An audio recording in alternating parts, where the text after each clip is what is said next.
Kali ini, kita akan menjelajahi sebuah tempat yang penuh pesona dan misteri. Sebuah kawasan yang menjadi daya tarik wisata di Jawa Tengah. Rawapening, sebuah daerah rawa yang terhampar luas dengan keindahan alam yang memikat hati. Rawapening terkenal sebagai ekosistem enceng gondok, di mana tumbuhan ini tumbuh subur membentuk permadani hijau yang menakjubkan di atas rawa. Namun, keindahan alamnya bukan satu-satunya hal yang menarik di sini. Rawapening juga menyimpan banyak cerita mitos dan mistis yang menambah daya tariknya. Salah satunya adalah mitos Bukit Cinta, yang konon dapat membuat hubungan pasangan yang berkunjung ke sana terputus. Ada juga kisah tentang penampakan perempuan tua yang menaiki perahu berbentuk lesung. Cerita-cerita ini menambah nuansa mistis dan menjadi magnet bagi para wisatawan yang penasaran. Sebelum kita lanjutkan, segera tekan tombol subscribe, like, share, dan berinteraksilah dengan kami dengan mengisi komentar atau pertanyaan di kolom komentar. Mari kita saksikan bersama-sama kisah ini. Cerita asal-usul Rawapening bermula ketika dahulu kala terdapat sebuah desa bernama Ngasem yang terletak di lembah antara Gunung Telomoyo dan Gunung Merbabu, Semarang, Jawa Tengah. Di desa tersebut tinggal sepasang suami istri bernama Ki Hajar dan Nyai Selakanta. Masyarakat sekitar sangat menghormati pasangan suami istri ini karena mereka terkenal ramah dan suka menolong orang lain. Namun, hidup Ki Hajar dan Nyai Selakanta belum lengkap karena belum dikaruniai seorang anak. Pasangan ini menunggu dengan sabar kesempatan mereka untuk diberi momongan. Pada suatu hari, Nyai Selakanta duduk termenung di depan rumahnya. Ki Hajar yang melihat istrinya merenung, datang menghampirinya dan menanyakan apa yang sedang dipikirkan oleh sang istri.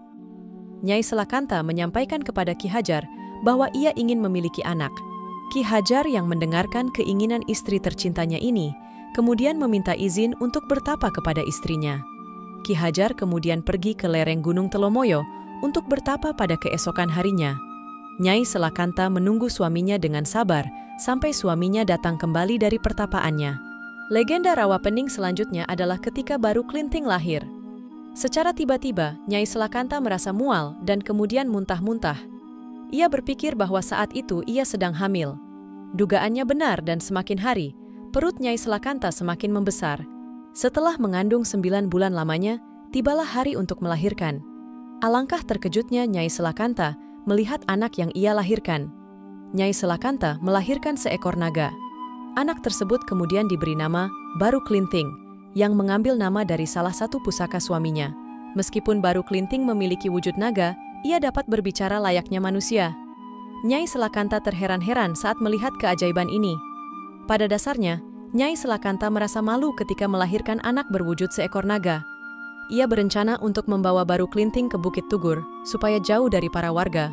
Sebelum menuju ke Bukit Tugur, Nyai Selakanta harus merawat Baru Klinting sampai ia besar supaya dapat menempuh perjalanan ke lereng Gunung Telomoyo yang jaraknya cukup jauh.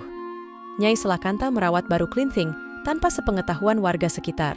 Setiap hari, Nyai Selakanta merawat Baru Klinting dengan penuh kasih sayang dan hati-hati, menyembunyikannya dari pandangan orang-orang yang mungkin akan takut atau menghakimi. Baru Klinting tumbuh dengan cepat, menjadi naga remaja yang kuat dan cerdas. Ia sering membantu ibunya dengan pekerjaan rumah dan selalu mendengarkan cerita-cerita tentang ayahnya, Ki Hajar. Suatu hari, saat Baru Klinting sudah mulai dewasa, ia menanyakan tentang keberadaan ayahnya. Nyai Selakanta yang merasa Baru Klinting sudah saatnya untuk mengetahui sosok ayahnya, kemudian menceritakan tentang Ki Hajar yang saat ini sedang bertapa. Nyai Selakanta menyuruh Baru Klinting untuk menyusul sang ayah yang bertapa di lereng Gunung Telomoyo. Ia meminta supaya anaknya membawa tombak pusaka milik Ki Hajar yang juga bernama Baru Klinting. Baru Klinting membawa tombak pusaka ini supaya dapat memberikan bukti pada ayahnya bahwa ia adalah anak dari Ki Hajar dan Nyai Selakanta.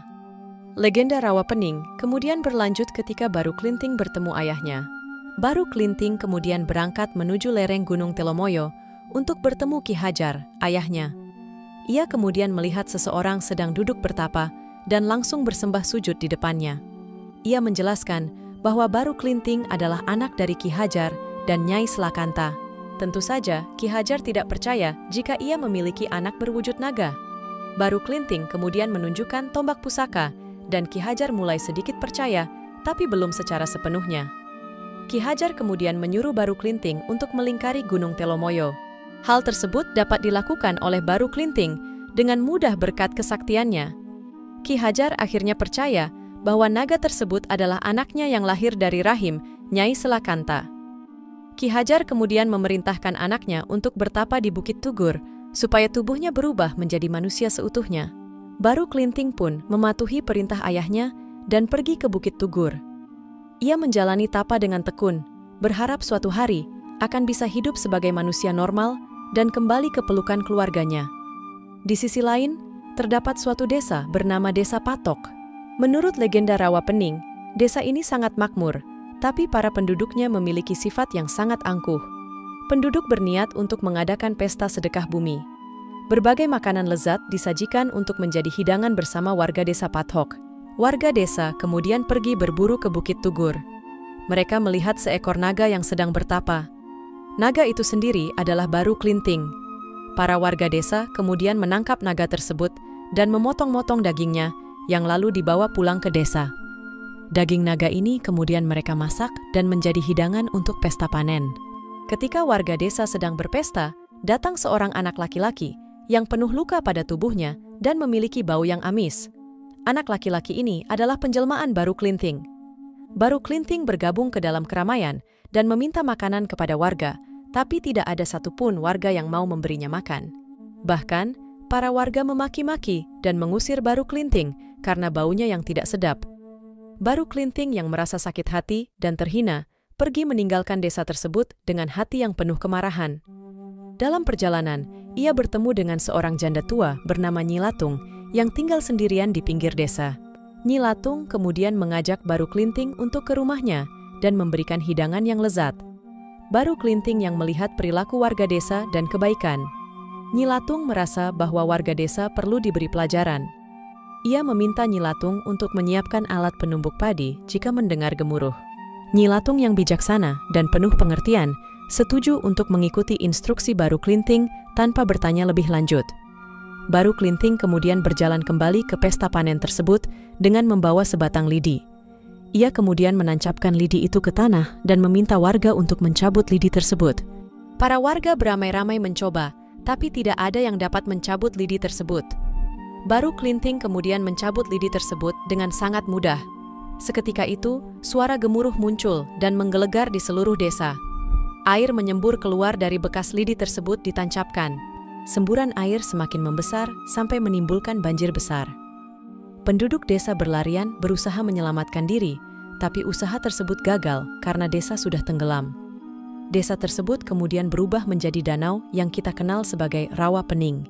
Air yang keluar dari tanah terus-menerus mengisi wilayah desa hingga menjadi sebuah danau luas dengan air yang sangat jernih. Warga yang tersisa hanya bisa menyaksikan kehancuran desa mereka dan menyadari kesombongan yang telah mereka lakukan. Pada akhir legenda Rawa Pening diceritakan bahwa Baru Klinting kemudian menemui Nyi Latung yang sudah menunggu di atas lesung yang berfungsi sebagai perahu. Nyi Latung adalah warga desa satu-satunya yang berhasil selamat dari banjir tersebut. Baru Klinting kemudian kembali menjelma menjadi naga dan menjaga Rawa Pening. Ia berjanji pada Nyi Latung bahwa ia akan selalu menjaga danau tersebut dan memastikan tidak ada yang mengulangi kesalahan penduduk desa Patok. Rawa Pening kini menjadi tempat yang penuh dengan misteri dan keindahan. Orang-orang dari berbagai tempat datang untuk melihat danau tersebut dan mendengar kisah legendaris yang menyertainya. Mereka yang datang dengan kesombongan akan mendapatkan pelajaran berharga, sementara mereka yang datang dengan hati tulus akan merasakan kedamaian dan kebijaksanaan yang diwariskan oleh Baru Klinting dan ibunya, Nyai Selakanta. Cerita ini terus diwariskan dari generasi ke generasi sebagai pengingat akan pentingnya kerendahan hati dan rasa hormat terhadap sesama dan alam sekitar.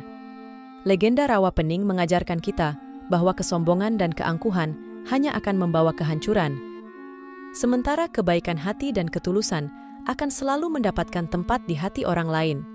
Hingga kini, air Rawa Pening tetap jernih, seolah menyimpan setiap kisah dan pelajaran dari masa lalu, agar tak terlupakan oleh generasi yang akan datang.